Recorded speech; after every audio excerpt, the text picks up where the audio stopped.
It's Monday the 15th of December. This is the ETX Capital Morning Market Bite. So global shares came under pressure on Monday as oil prices briefly sank to 5.5-year lows in choppy trade, doing little to allay concerns that some energy producers and exporters could find themselves in dire straits as revenues slump. So Japan's Nikkei share average fell about 1.6%, drawing little momentum from Japanese Prime Minister Shinzo Abe's big election victory on Sunday, which was a boost for reflationary economic policies. US stocks also fell sharply on Friday, leaving the benchmark S&P 500 with its worst weekly performance since May 2012, as investors pulled back from the markets in response to oil's freefall and weak data from China.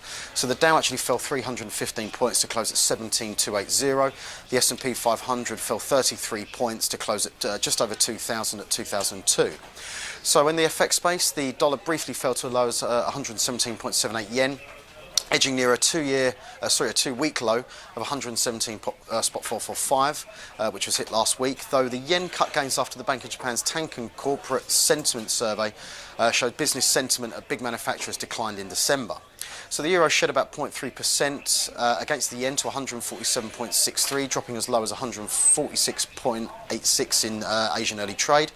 Against the greenback, the euro fell about 0.2% to 1.244, and the Aussie fell about 0.1% to 0.8234 after earlier dropping toward a 1.5-year low of around 0.8204.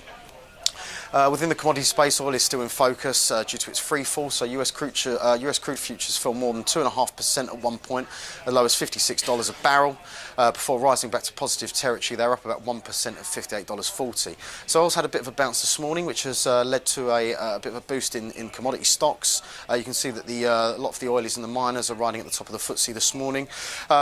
Actually, while we're on the miners, Rio Tinto and BH Billiter are amassing vast copper holdings in a push to capture a greater chunk of the 140 billion world market, apparently aim to squeeze out the high-cost producers, much the same as they did with iron ore a little while back.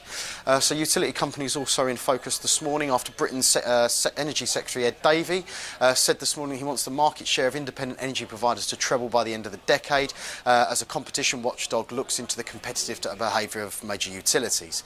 So within the indices today, FTSE's up about 8 points, trading at 6,330. DAX is up about 22 points at 9615. This morning we've got, this afternoon actually, we've got industrial production coming out of the States at about 4:15, and investors will be waiting for the last Fed meeting, which is happening tomorrow on Wednesday, for some signals on further expansion of interest rates in the States. That was the Morning Market Bite. Thank you very much.